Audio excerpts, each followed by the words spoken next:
अगली सुबह आरोही की आंखें सूरज के तेज किरणों से खुली। उसका सिर दर्द से फटा जा रहा था। उसे कुछ समझ नहीं आ रहा था। आह, मेरा सिर इतना दर्द क्यों कर रहा है। उसने जैसे तैसे खुद को संभाला और उठकर बैठ गई। उसने इधर उधर देखा और खुद को एक अनजान कमरे में देखकर उसका दिल धक से रह गया। फिर उसने बहुत हिम्मत करके अपने ऊपर से अपना ब्लैंकेट हटाया और अपने आप को एक नए कपड़े में देखकर उसका चेहरा पीला पड़ गया। कल रात को क्या हुआ था, उसे अच्छे से याद था। वो वॉशरूम जा रही थी लेकिन तभी उसे चक्कर आ गया और वो खुद को संभाल नहीं पाए और गिर गए। लेकिन तभी किसी ने उसे पकड़ लिया। उसे उस आदमी से जानी पहचानी खुशबू आ रही थी। उसे लगा कि वो दक्ष है और उसने खुद को उस आदमी के बाहों में ढीला छोड़ दिया। उसे ये भी याद था कि वो आदमी उसे उठाकर अपने कमरे में ले गया और फिर उसके बाद का उसे कुछ भी याद नहीं था। आज जब उसकी आंख खुली तो उसने अपने आप को एक अनजान जगह पर पाया। रात को आदमी को कौन था? आरोही बहुत ज्यादा डरी हुई थी। कहीं उसने मेरे साथ कुछ गलत तो नहीं किया? नहीं नहीं, ऐसा नहीं हो सकता। अगर ऐसा होता तो उसे अपने बॉडी में कुछ तो फील होता, पर उसे कुछ भी फील नहीं हो रहा था।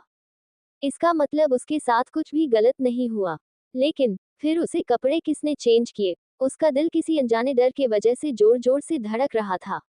आरोही यही सब सोच रही थी कि तभी धम के आवाज के साथ दरवाजा खुला और एक महिला जिसने वेटर के कपड़े पहन रखे थे वो अंदर आए। उसने जब आरोही को जगा हुआ देखा तो अपना सिर झुकाते हुए बड़े ही पॉलिटली बोली, मैडम आप उठ गए। ये कौन सी जगह है और मुझे यहाँ कौन लेकर आया? उस वेट्रेस को देखकर आरोही ने झट से बोली। आरोही ये सोच सोचकर पागल होए जा रही थी कि वो आदमी कौन था। अगर वो दक्ष था तब तो कोई बात थी, पर उसकी जगह कोई और हुआ तो वो क्या करेगी? वही आरोही को इतना घबराया हुआ देखकर वेट्रेस उसे समझाते हुए बोली, मैडम इस समय आप हिल हाउस में हैं और हमारे बॉस आपको यहाँ लेकर आए थे क्योंकि कल आप बहुत नशे में थी। उन्हें डर था कि कोई आपके नशे में होने का गलत फायदा न उठा ले। बॉस मतलब हिल हाउस का मालिक? अचानक से आरोही को सूझा। उसे अभी भी पूरा यकीन था कि वो आदमी दक्ष था, वरना वो कभी भी इतनी लापरवाह नहीं होती। लेकिन वो उस जगह का मालिक कैसे हो सकता था? उसने तो सुना था कि हेल हाउस का मालिक बहुत ही खतरनाक और रहस्यमयी था। ये सब सोचकर आरोही का दिमाग घूम गया। लेकिन तभी उसे कुछ याद आया और वो जल्दी से बोली, तो मेरे कपड़े किसने बदले? वो मैडम, वो आप उन कपड़ों में कंफर्टेबल नहीं थी इसलिए मैंने आपके कपड़े चंगे कर दिए। ये सुनकर आरोही ने एक राहत की सांस ली, वरना वो ही जानती कि अपनी ये हालत देखकर वो कितना ज्यादा घबरा गई थी। अचानक उसे सोनाली का ध्यान आया और उसके हाव भाव बदल गए। वो तो लगभग इस बारे में भूल ही गई थी। फिर उसने पूछा, तो मेरे कपड़े कहाँ है? उसने पहले ही रूम में चारों तरफ देख लिया था, पर उसके कपड़े कहीं नहीं थे। वही वेट्रेस ने जब आरोही की चेंज होते एक्सप्रेशन देखे तो वो बोली, वो मैडम आपके ड्रेस पर जूस गिर गया था जिस वजह से मैंने उसे धोने के लिए दे दिए। मैं अभी उन्हें लेकर आती हूँ। और ये बोलकर वेट्रेस तुरंत वहां से चली गए। थोड़ी देर बाद आरोही ने अपने कपड़े चंगे किए और वो भी वहां से चली गए। वो रात भर घर आए थी तो शर्त लगा सकती है कि सोनाली ने इसके लिए बहुत ड्रामा किया होगा। उसने पक्का मॉम डैड को उसके खिलाफ खूब कान भरे होंगे। उसने पहले ही इतनी मुश्किल से अपने मॉम डैड का विश्वास वापस हासिल किया था और बस उसकी एक लापरवाही के कारण फिर से सब कुछ बर्बाद हो गया। ये सोचकर उसका सिर एक बार फिर दर्द करने लगा। सच में वो कल कुछ ज्यादा ही लापरवाह हो गई थी। पर उसे अभी भी कुछ नहीं पता था कि कल उसके साथ क्या हुआ। वो आदमी कौन था और उसने उसकी मदद क्यों की? उसने जल्दी से ऑटो लिया और घर चली गए। विला के बाहर पहुंचकर उसने एक गहरी सांस ली और अंदर चली गए। उसने उम्मीद नहीं थी उसके पेरेंट्स बाहर सोफे पर बैठकर उसका इंतजार कर रहे होंगे।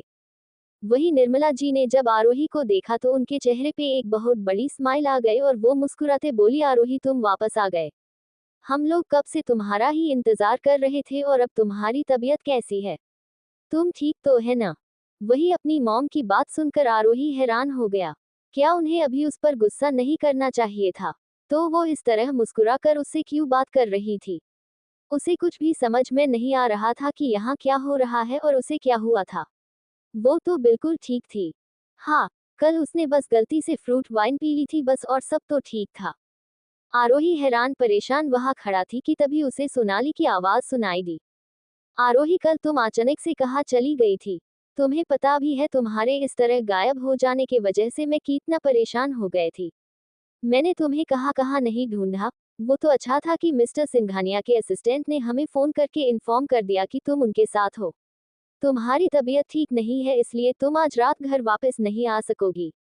अगर तुम मिस्टर सिंघानिया के साथ थी तो तुम एक बार हमें कॉल करके इन्फॉर्म तो कर ही सकती थी। तुम्हें पता है कि तुम्हारे इस तरह गायब होने से मॉम डैड की इतना परेशान हो गए थे। तुम इतनी लापरवाह कैसे हो सकती हो? जब वॉशरूम जाने के बहुत देर बाद भी आरोही वापस नहीं आए तो सब लोग उसके बारे में परेशान हो गए। उन्होंने उसे हर जगह ढूंढा पर वो उन्हें कहीं नहीं मिली। वही सबको आरोही के लिए इतना परेशान होता देख सोनाली को बिल्कुल भी अच्छा नहीं लगा। उसकी वजह से उसका पूरा मूड खराब हो गया था। फिर थक हार कर उसने सबको झूठ बोल दिया कि आरोही घर चली गए है। जैसे ही सोनाली घर आए, उसने अपने पेरेंट्स से आरोही की खूब शिकायत की। उसने उसे खूब भरा बुरा बोला।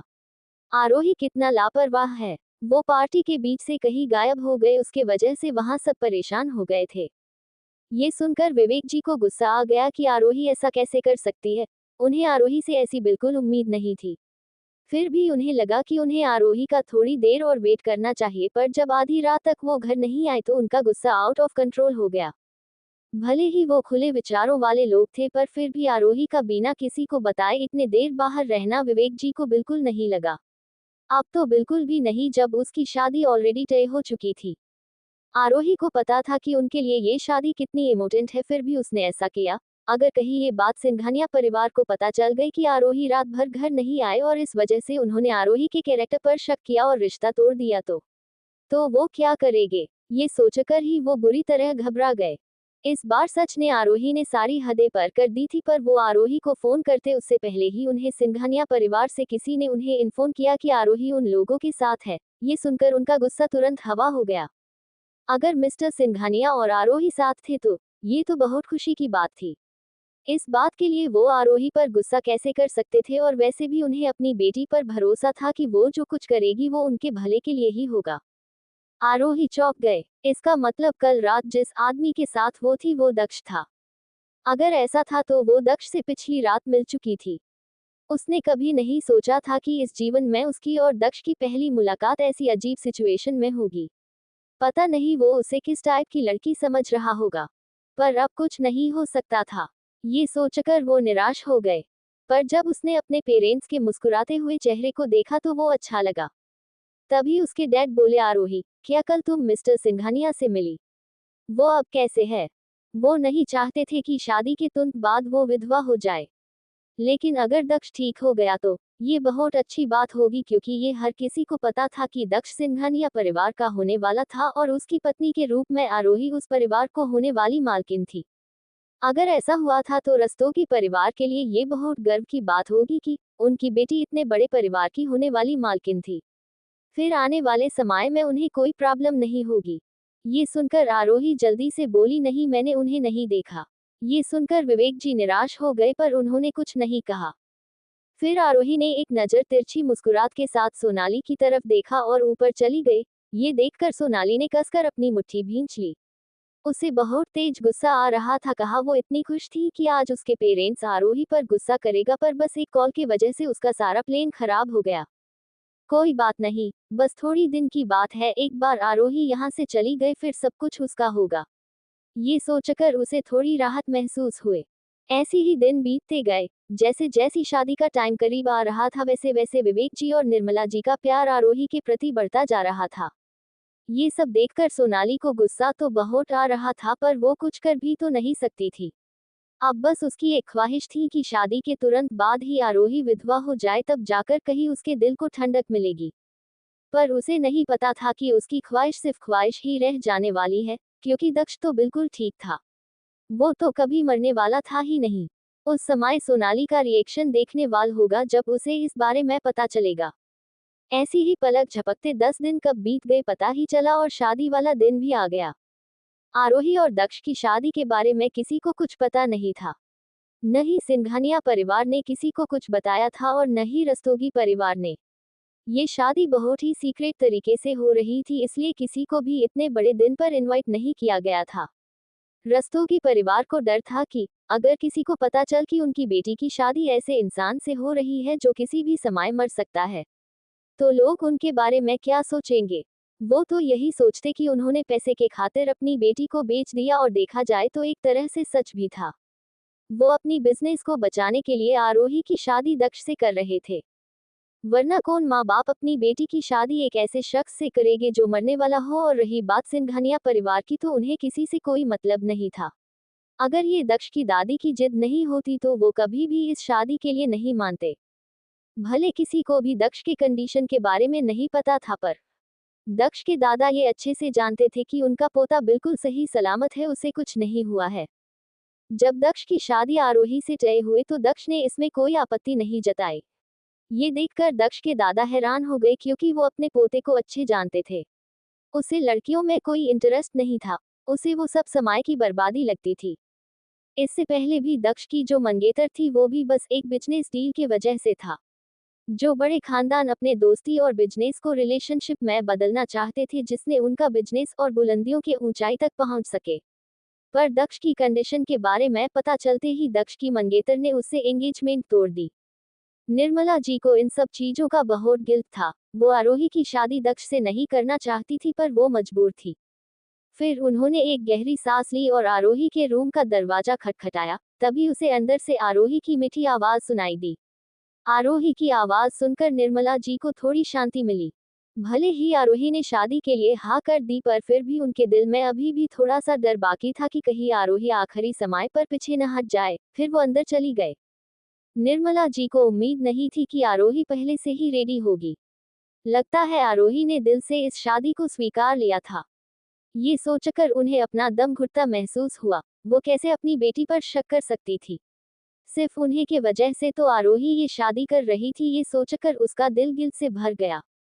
आरोही ने वही प्रिंसेस ऑफ डिवाइन ड्रेस पहन रखी थी जिसके लिए सोनाली ने बहुत हंगामा किया था। निर्मला ने जब आरोही को देखा तो वो दंग रह गई।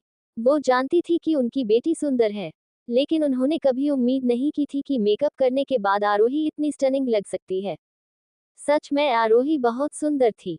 इस खूबसूरती के साथ वो डेफिनेटली फ्यूचर में किसी अमीर परिवार में शादी कर सकती थी, लेकिन अब उसे एक अधमरे व्यक्ति से शादी कर पड़ रही थी। वास्तव में निर्मला जी ने लंबे समय तक सुना था कि सिंघानिया परिवार का उत्तराधिकार दक्ष सिंघानिया का बहुत बुरा एक्सीडेंट हुआ है। हालांकि उसे बचा लिया गया है, लेकिन वो बुरी तरह घायल हो गया है। उसकी हालत किसी मरने वाली इंसान से कम नहीं है। ये सोचकर कि उसकी बेटी को अपना पूरा जीवन किसी विधवा के रूप में बिताना होगा, उन्हें बहुत दुख होता। पता नहीं उस समय वो लोग उसके साथ कैसे व्यवहार करेंगे। पर अब कुछ भी बदल नहीं सकता था। वो अब चाहे भी तो कुछ नहीं कर सकती थी, पर उन्हें जरूर अपने डिसीजन पर पछतावा हो रहा था कि वो अपनी बेटी के साथ ऐसा कैसे कर सकती है। वही जब आरोही ने अपनी माँ के आंखें में अपने लिए गिल्ट देखा तो उसने कसकर अपनी मुट्ठी भींच ली। ये बात पता होते हुए भी शादी के बाद उसे किन किन मुसीबत का सामना करना पड़ेगा, फिर भी उन्होंने उसे इस शादी के लिए फोर्स किया। ये सोचकर उसकी आंखें लाल हो गए। पिछले जन्म में उसके पेरेंट्स ने उसे बहुत निराश किया था। उसे अभी भी अच्छे से याद था कि जब वो अपनी मॉम डैड को उसके प्रति सिंघानिया परिवार के गलत बर्ताव के बारे में बताती थी तो उसकी मॉम ये बोलकर बात को टाल देती थी, हर परिवार में ऐसी छोटी मोटी नोकझोंक तो चलती रहती है। अब तुम एक शादीशुदा लड़की हो, तुम्हें इस तरह अपनी ससुराल वालों की बुराई किसी के भी सामने नहीं करनी चाहिए। ये अच्छी बात नहीं है। उन्होंने कभी भी उसका साथ नहीं दिया, फिर भी उसने कभी भी उनके बारे में बुरा नहीं सोचा। वो बस चाहती थी कि उसके पेरेंट्स खुश रहें। अगर उन्हें इस चीज से खुशी मिलती है तो उसे कोई प्रॉब्लम नहीं थी। अगर दक्ष ने उस समय उसके साथ अच्छा व्यवहार नहीं किया होता तो वो उतना डरावना होता कि कोई सोच भी नहीं सकता था। शायद तब उसने खुद को मार लिया होता। लेकिन इस जीवन में ऐसा कुछ नहीं सोचेगी। इस जीवन उसे दक्ष के अलावा किसी से कोई मतलब नहीं था। आरोही अपने चेहरे पे हल्की सी मुस्कान लाते हुए बोला, मॉम, मैं कैसी लग रही हूँ? ये सुनकर निर्मला जी ने सिर हिलाते हुए बोली, तुम बहुत खूबसूरत लग रही हो। वैसे भी मेरी बेटी है ही इतनी प्यारी। तुम कब इतनी बड़ी हो गई मुझे पता ही चला। मुझे तो अभी भी विश्वास नहीं हो रहा कि तुम्हारी शादी हो रही है। ससुराल में अपना ध्यान रखना, सभी से अच्छा व्यवहार करना और किसी को नाराज मत करना, ठीक है? हमारी याद आए तो ऐसे मिलने मत आ जाना। अब से वो ही तुम्हारा परिवार है। तुम्हें हमसे ज्यादा उनका ध्यान रखना है, ठीक है? ये सुनकर आरोही ने बस अपना सिर हिला दिया। सच में उसकी माँ ने आज एक बार फिर साबित कर दिया कि उनके लिए उससे ज्यादा बिजनेस इंपॉर्टेंट है। कौन सी माँ ऐसी बोलती है कि अब से ये घर तुम्हारा नहीं है, तुम्हें यहाँ आने की कोई जरूरत नहीं है। लेकिन आज ये सुनकर आरोही को बिल्कुल भी दुख भी हुआ, क्योंकि इसके लिए अब दक्ष के अलावा किसी से कोई मतलब नहीं था।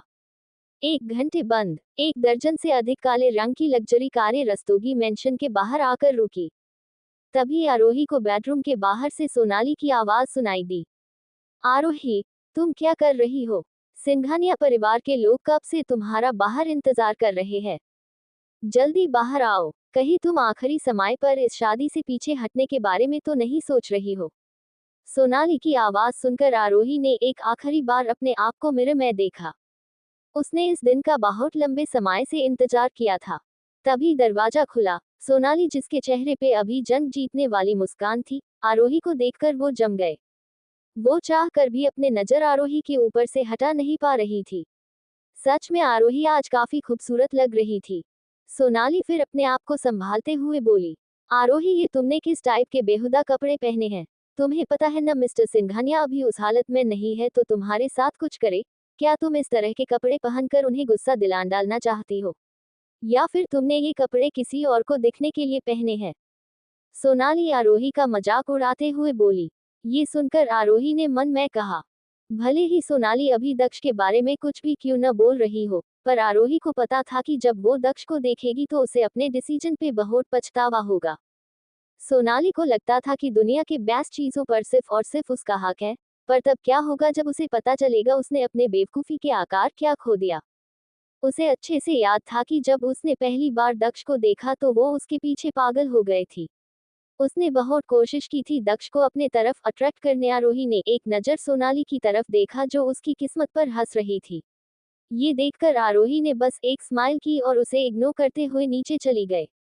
वो अपने इतने स्पेशल दिन पर सोनाली से बहस कर अपना मूड खराब नहीं करना चाहती थी। वही आरोही को इस तरह खुद को इग्नोर करता देख सोनाली ने कसकर अपनी मुट्ठी भींच ली। उसे तो लगा था कि आरोही अपनी किस्मत पर रो रही होगी, पर उसे देखकर तो कहीं से भी नहीं लग रहा था कि वो दुखी है, बल्कि वो तो बहुत खुश लग रहा है। ऐसा कैसे हो सकता है? वो खुश कैसे हो सकती है? वो दिल की गहराई से आरोही से नफरत करती थी। वो उसे कभी भी खुश नहीं देख सकती थी। उसका बस चलता तो कब का उसे जान से मार देती। पर आरोही की किस्मत बहुत अच्छी थी, वो हर बार बच गई। कोई बात नहीं, एक बार उसकी शादी हो जाए फिर मैं देखती हूँ वो खुश कैसे रहती है। ये सोचकर सोनाली के चेहरे पे शैतानी मुस्कुराहट आ गई और फिर वो भी आरोही के पीछे पीछे नीचे चली गए। वो भी देखना चाहती थी कि आरोही का अपाहिज पति दिखता कैसा है। जैसे ही आरोही विला के बाहर आए, उसे देखकर सब लोग आपस में बातें करने लगे।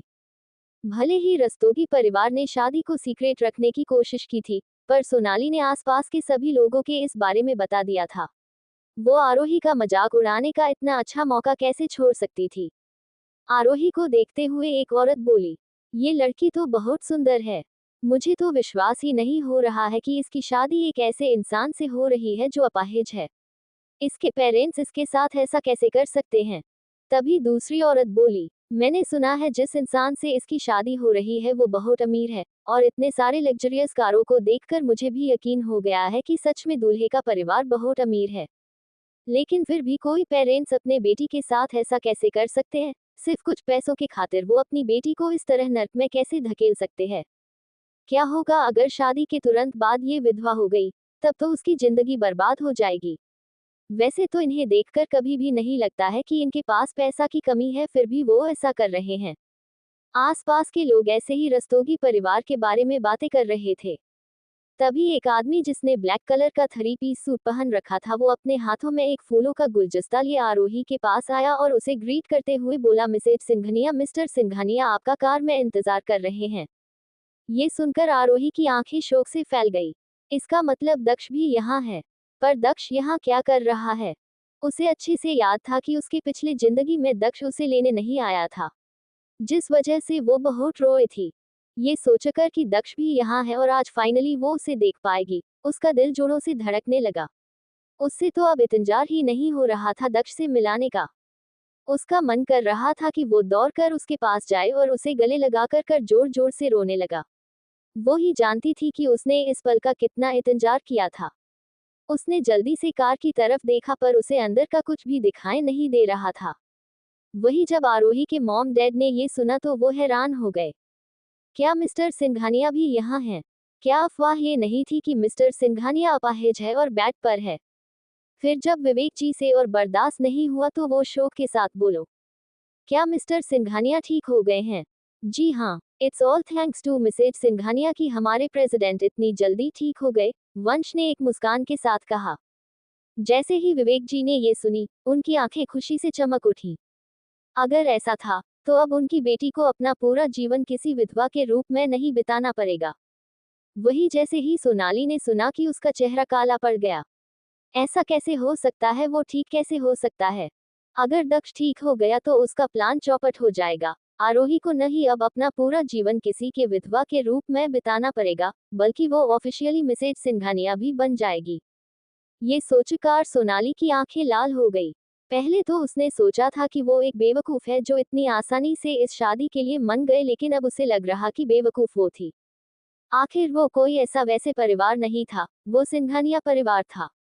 देश का सबसे पावरफुल परिवार।